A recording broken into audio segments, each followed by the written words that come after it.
Page 6 is reporting that Meghan Markle felt humiliated on Prince Harry's most recent UK trip and that the trip turned into a nightmare, forcing Markle and her children to return home to California earlier than they had hoped. Breaking today, Meghan Markle's fashion freeze-out. She has been dumped by Balenciaga just 1 year after she thought, this "I'm going to invite myself" appearance at Paris Fashion Week was going to change her career for good. And her husband lost big in court. No one wants to be seen on the arm of a loser.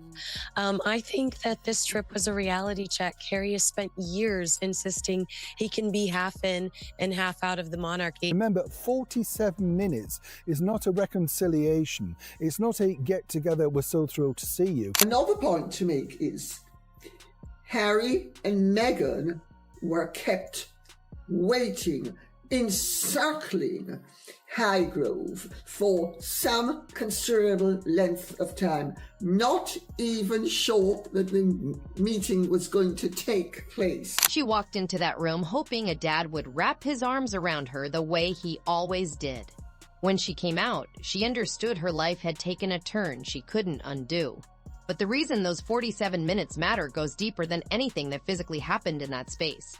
They peeled back every layer and showed exactly who she becomes when everything is on the line. And the nightmare wasn't just the trip. It was discovering that the privilege of royalty, doesn't automatically survive after you quit your job. It doesn't. And that was, I thought, the reaction. It wasn't hostility. It wasn't hate from the British public. It was just disinterest, which I think they probably despise more than anything because they want attention. Before those 47 minutes at Highgrove, you have to see where she was actually standing. Not just in location, but in her head, her wallet, and her game plan. For 7 years, one storyline carried everything. We walked away because the monarchy was poisonous. We walked away because of racism. We walked away to shield our kids. But that story had stopped landing the way it used to. Plenty of people caught the contradictions, especially when the racism allegations were followed by a trip to see the king. We kind of know that Meghan and Harry are simply not good for anyone, really, apart from themselves now. They are a couple that are in a rapid decline. I mean, as I said, the Emmy thing will not change anything. It won't matter what they're doing because ultimately everybody's now seen the act. She asked for privacy, yet the headlines kept coming. She called the family toxic, then turned around and asked them to make peace. To anyone paying attention, those whiplash moments stacked up faster than the explanations did. Each shift pointed the same way. The original script was losing its grip because it wasn't resonating anymore. By the start of summer, the squeeze was obvious. Netflix had walked away. Spotify was done. Designers have reportedly stopped knocking. She had just lost her case against the Daily Mail, handed a £50 million bill and a 400-page ruling. The judge's words were blunt. "I do not find your evidence credible." 97 claims died. 97 claims against the Daily Mail were thrown out. Yes, because the evidence wasn't there, and as we've learnt, suspicion is one thing. I've got a lot of suspicion about Harry and his teams. I really do. But that's not evidence, and you can't go to court. So it's amazing that the lawyers, and I find 50 million for this case extraordinary. Somebody is milking the system. Based on what palace insiders have shared, she may have been telling herself something like, "I need the king. I need the institution. I need one shot to step back inside the walls and feel legitimate again." Whether or not that's exactly how she thought, it captures how a lot of people read the moment. What jumps out to most observers is the bigger question hanging over everything: accountability. If she had taken a hard look in the mirror, she might have admitted, "I made my choices. I went after this family in public. And now I'm standing alone." Was, in their minds, Harry and Meghan's redemption, their big return, and how they were going to turn things around. They were no longer going to poll next to Andrew Mountbatten Windsor. They were coming home, and everybody was going to be thrilled to see them. And then you had Chris Shipp and Alison Hammond and all those regular characters elevating this myth. But unfortunately for Meghan, everything just blew up in their faces. A lot of people watching saw it as plain cause and effect. Instead of looking at what she had actually done to get there, she seemed to keep running the same old tape. Some even got the sense she still thought the palace needed her more than she needed it. Most people know the drill. When you screw up, the move is to figure out what happened and adjust. If you have torched relationships, fixing them almost always starts with humility and actually listening, not walking in expecting everyone to welcome you with open arms. Her critics say she skipped that whole process, and in their eyes, that's the result of her choices catching up with her, not some cruel twist of fate. She didn't even bother going to the after party. Her team let it slip that she was a collaborator with Pier Paolo. And it's just very odd. You don't take away from someone's big achievement on their first big show for a major design house. Nobody on her side knew it was actually going down until just a few hours beforehand. The opening message landed with zero ambiguity. You are not in charge of this. Going in, there was reportedly a belief that some kind of back and forth would be possible, but that door never opened. First up, the endless circling. Reports said the car kept looping around Highgrove for hours. Could have been just security, sure, but a lot of people read it as a deliberate signal. You do not run the clock here. You sit tight and wait for someone who famously likes to hold the reins.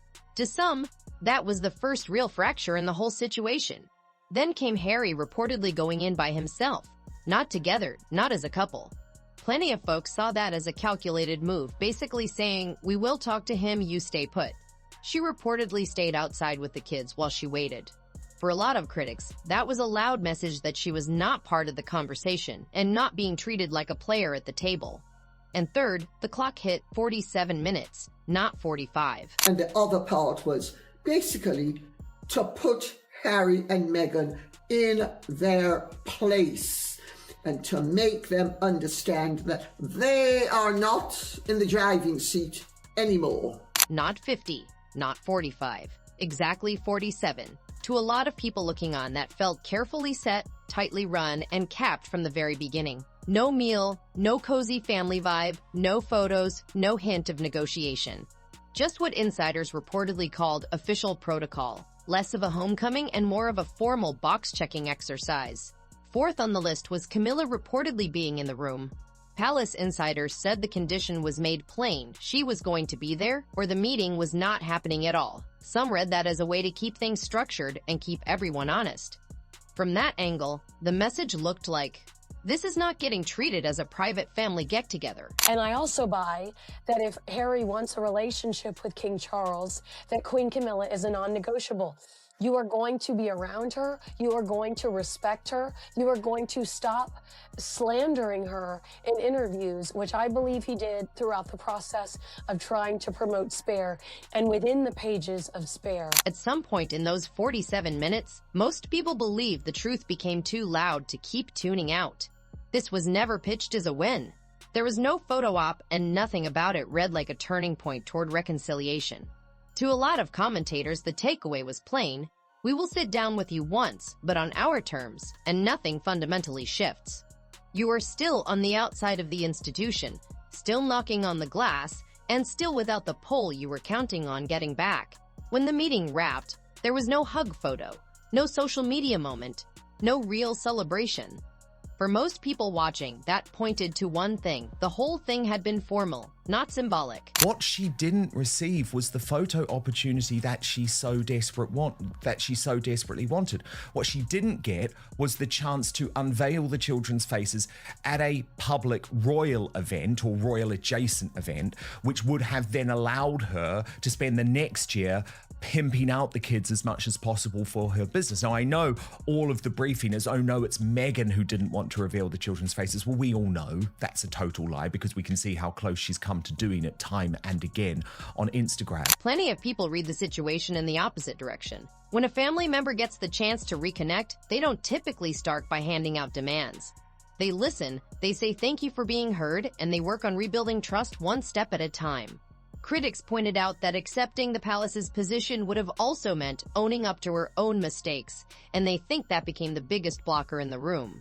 Palace meetings almost never become public spectacles, but a lot of commentators felt this one pulled more attention than usual.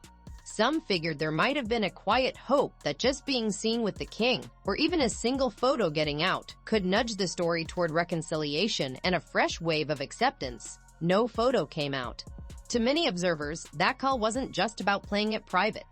They saw it as a way to keep the meeting strictly formal and shut down any public spin that went past what actually happened inside those 47 minutes. Does it surprise you that there isn't a single image capturing Meghan's return to Britain?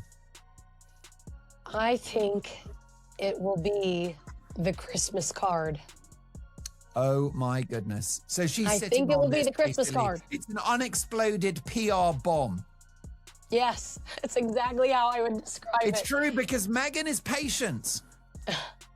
If anything, she's patient. Is strategic and she is pathologically transactional, Kinsey. A lot of commentators felt one hard truth finally hit home in that moment. Any leverage she thought she was holding had quietly disappeared. No photo meant no shot at steering the story.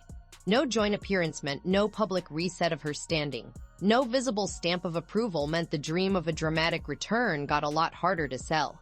Then came the sting of comparison, and for some it cut even deeper.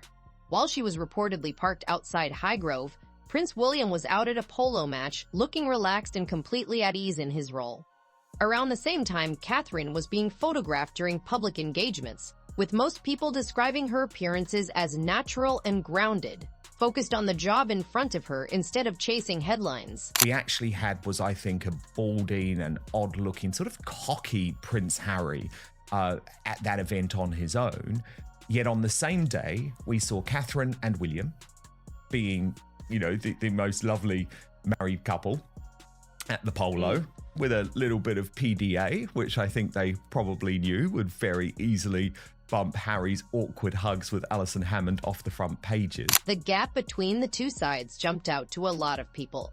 The working royals were just getting on with their duties, not fishing for validation or trying to spin the moment.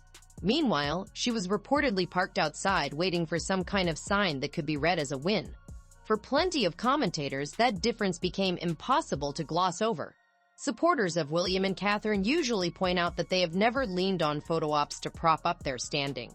Instead, they point to years of steady public appearances and official duties as the real source of that trust.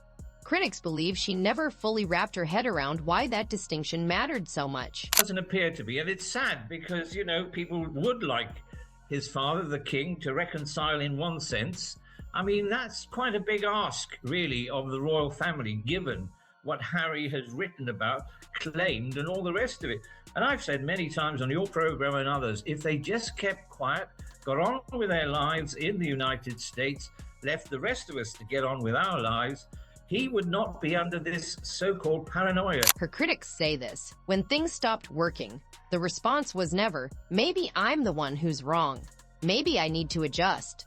Instead, they believe the focus always drifted toward finding a sharper angle, a cleaner story, or the perfect picture to bend public opinion back her way. A lot of commentators argue that hard moments don't build character.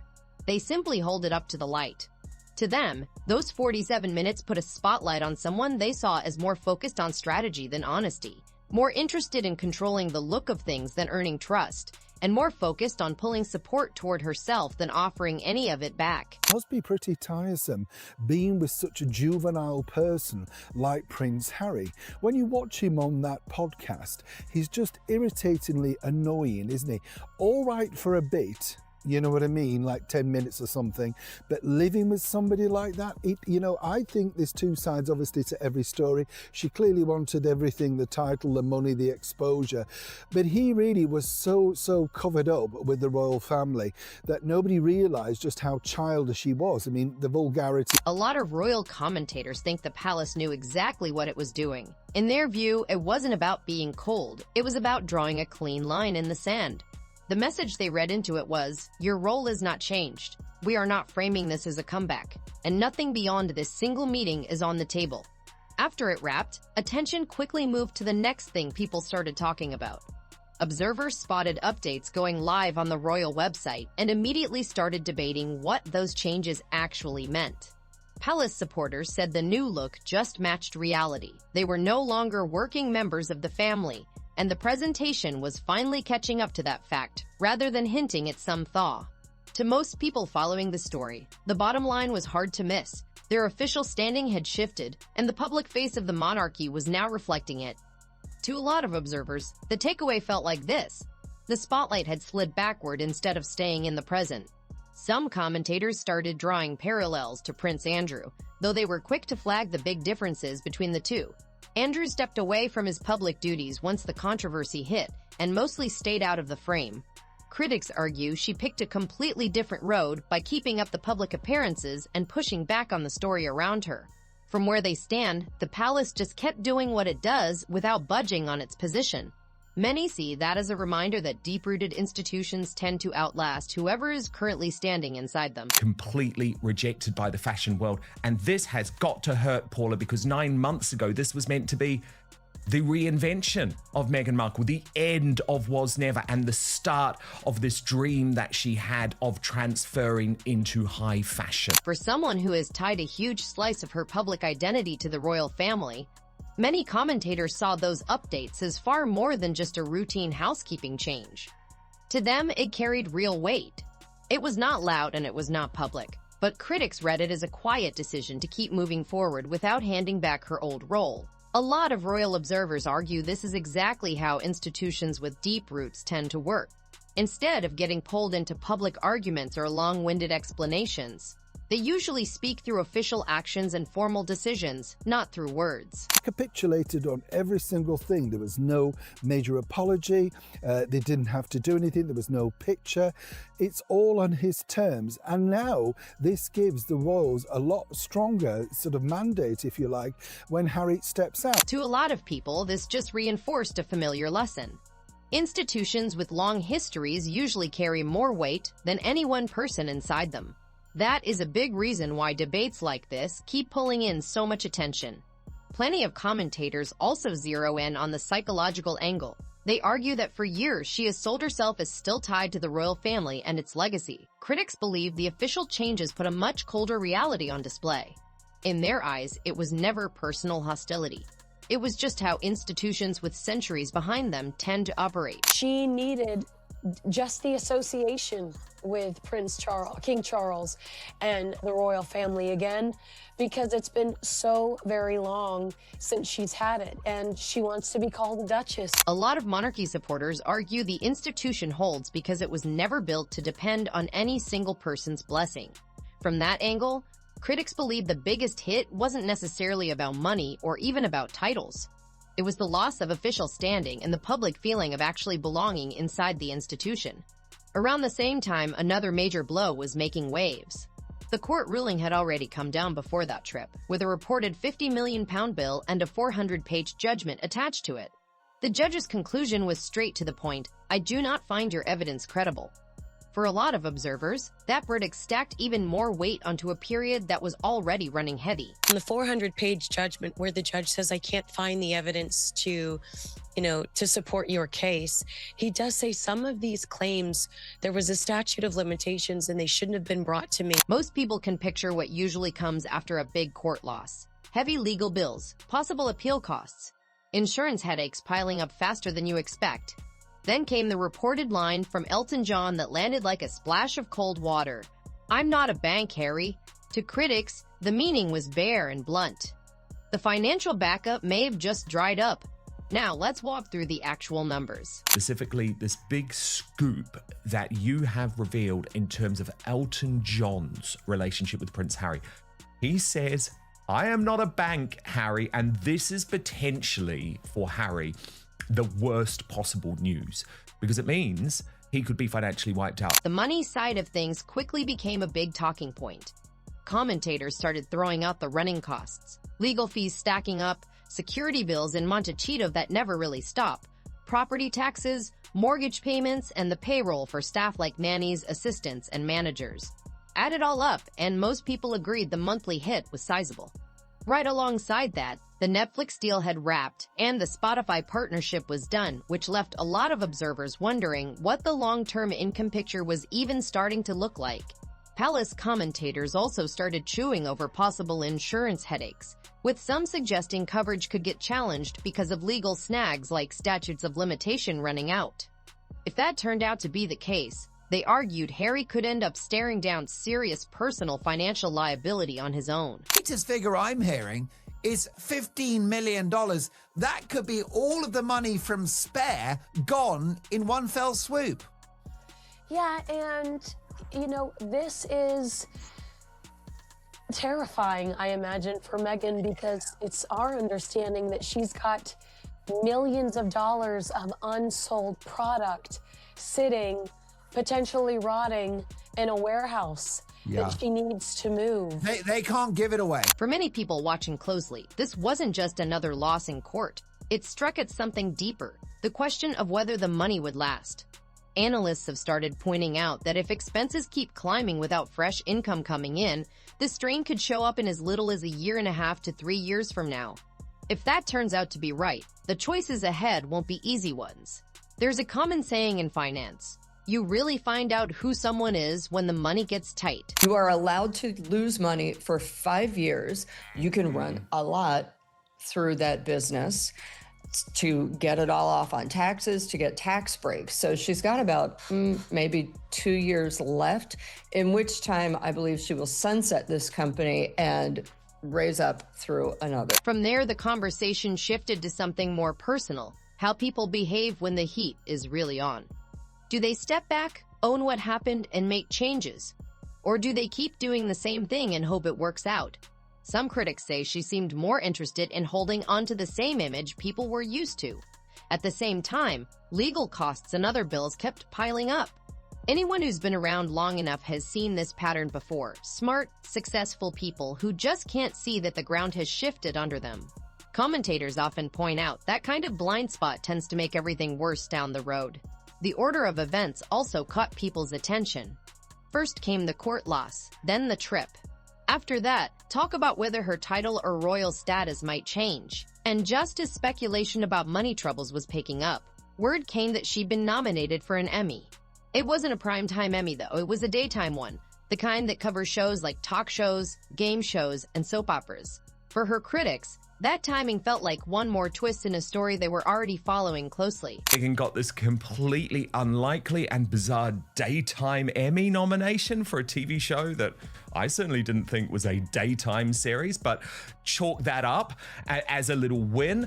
But the lows, Paula, the lows are so low. Critics pointed out that for someone whose brand was built around a high-end lifestyle, the honor didn't quite measure up to the way it was being talked up online. To them, the reaction felt like people were cheering a much bigger win than it actually was. Commentators also brought up something about how awards sometimes work. A few programs charge fees to submit entries, even though the nominations themselves still go through each group's own review process. She posted a response on Instagram thanking "my amazing team." Around that same time, Netflix had already decided not to bring the show back, which added yet another wrinkle to a story that was already getting plenty of attention. Her critics pointed to a string of setbacks hitting all at once: products that reportedly weren't selling, legal fights that kept draining money, and a meeting at the palace that didn't deliver the results a lot of people had been hoping for.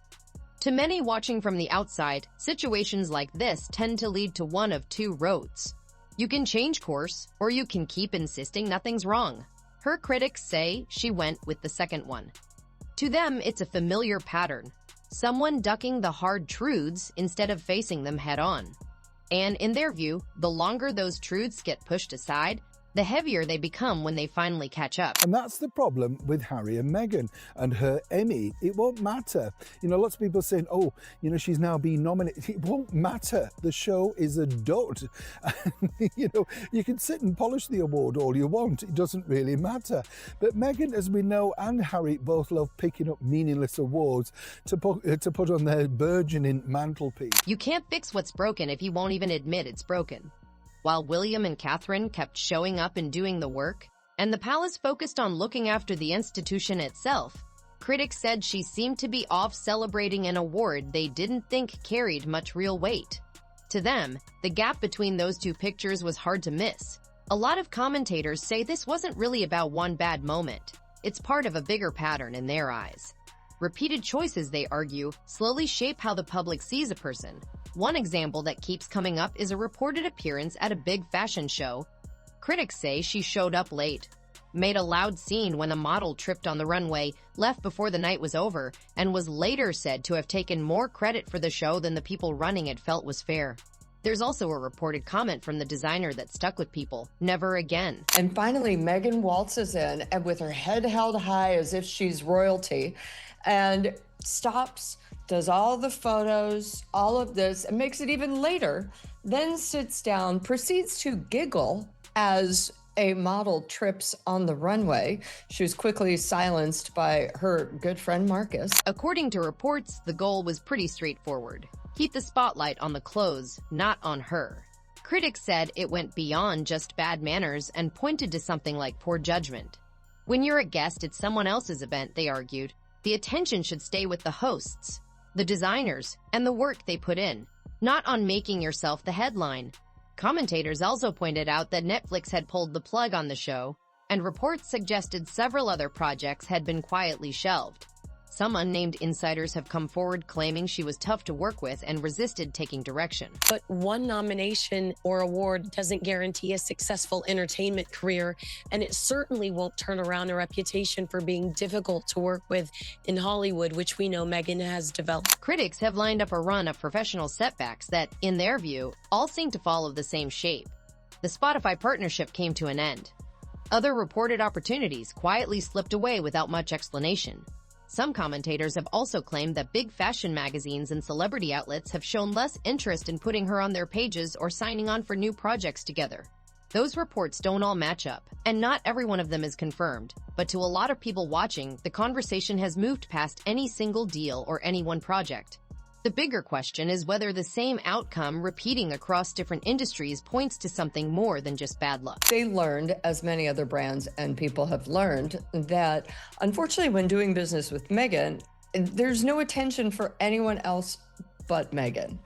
And it is almost always negative. Now, a lot of people assumed that because she has a high Q rating and everyone knows who she is, that it would get them a lot of attention and the PR would rub off on them. Unfortunately, it is all negative and people don't buy the products that she shills. A lot of commentators have made a straightforward point. A falling out with one group can be messy and complicated.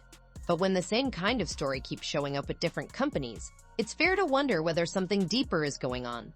Critics say her usual move after a setback has been to push back on the decision, to question why it happened, instead of stepping back and asking, what could I have done differently? In their view, the energy kept going toward defending the original plan rather than adjusting to what was changing around her. Most people understand how careers work. You stumble, you take the lesson, you get better. And when the same feedback keeps coming from different corners over time, common sense says it's worth listening to the thread that ties it all together. Critics argue that's exactly the adjustment she never made. They point to reported trouble with fashion brands, Netflix, Spotify, and various media outlets as proof of that broader reputation, though the details and how people read them are still up for debate. At the same time, royal commentators started looking down the road. They noted that if the palace kept making administrative or public-facing changes, things like updates to official biographies or adjustments to how former working royals are presented, those moves would only sharpen the line between royals who are active and those who aren't. A few have also speculated that down the line, conversations could eventually turn to questions about royal titles themselves. You know, I think we all know William is the one who's going to have to take the titles. Some royal commentators have also started asking about titles. They point out that history does offer examples of titles being changed under certain conditions. Of course, anything like that would have to go through the proper legal and constitutional channels. It's not something decided on a whim. A lot of observers think such a move isn't likely anytime soon. Others have shifted their attention to the money side of things. They argue that if spending keeps running high without meaningful new income coming in, the pressures will only get heavier with time. Some analysts have floated a rough window of 18 to 36 months before real financial strain sets in, though those numbers are educated guesses at best. Critics believe handling those challenges will mean adjusting to what's actually happening, rather than sticking with more of the same. In America, for Harry, it isn't working financially, it's not working career-wise, it's not working reputationally, it's not working socially, Can he really survive another 2 or 3 or 4 decades of this? Prediction number 4 centers on the marriage.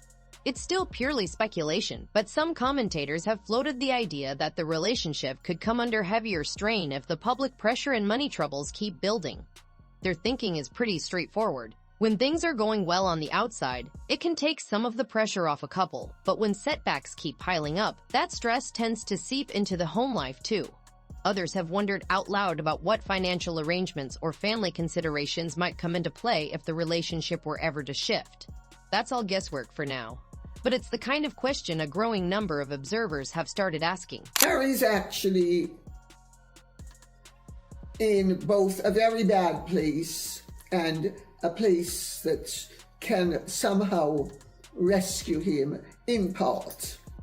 So he's also acting up a storm because he knows that he is on, well, he's on his last legs and he is in the last chance. Prediction 5 turns to the family's future, though any talk about private family matters is still just speculation.